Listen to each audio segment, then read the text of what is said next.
Welcome to Tech Assemblage 2024. It's an exciting day for all of us. It's the first ever inaugural conference happening right here at Australian Institute of Management. We are excited to have Tech Assemblage running for the first time half-day conference and bringing amazing stakeholders together to drive access and inclusion. I hope Tech Assemblage enriches your perspective. And focusing it on this notion of how do we build inclusion for those people who are vulnerable. But it all recognise this notion of inclusion and by definition exclusion.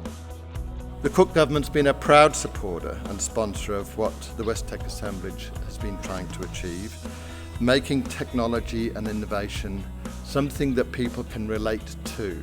Many people in this room who would know what exclusion means, that sense of not being able to participate, that sense of disconnection, that sense of being made to feel different, to be not part of something. And it can be a consequence of many things. It can certainly be a consequence of disability, seniors, cultural exclusion, people who come from overseas. So the first story is about a person who had a very limited understanding of English and very limited exposure to technology. The people in our group range, the youth group are about 70 and the older are kind of 95. So now let's hear from Anthony, who's representing a person with an intellectual disability. Regional technology. Basically, if you don't have any technology, you don't have any power. And my goal is to use my experiences to help those struggling inside of the justice system. Some things I'd like to see changed is the lack of education material. Having a limited internet access solely for educational purposes would benefit the detainees a lot. And I'd like you to take on board, these people need someone to help them. A third of our population speak a language other than English. Almost a quarter of our population is over 60, so we start to talk about the seniors, we start to talk about the culturally and linguistically diverse, and then we've got the disability sectors. You start to realise, well, hang on, that's a fair proportion of our population.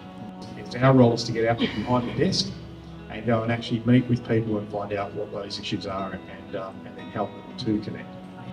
Because we can set up the Internet of Things inside our city.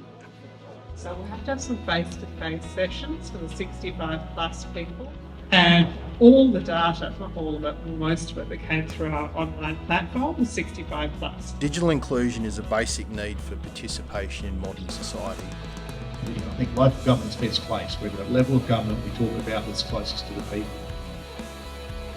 When you can't connect to the internet or you can't connect to that system, those things fail. Better technology, better pricing, better everything else. And then you will start to get the connectivity. You will find local government in the spot.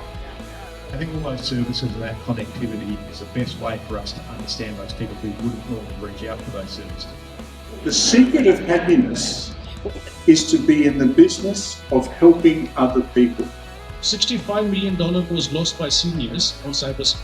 So one of the things that NIT does, it incorporates into its existing training systems corporate elements. But listening to all of the challenges that people have outlined today, so let's imagine in all of our local communities we could have this amazing facility that's staffed by educated, trained people, highly skilled, compassionate people who are able to sit with people and help them navigate their challenges.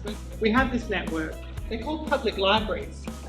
We have 6 libraries in the City of Stirling and 4 hubs that provide that similar service. Let's use this model that already exists as the grassroots level of digital inclusion. That it's a change for everyone and that nobody gets left behind. We want all of us to keep this conversation going.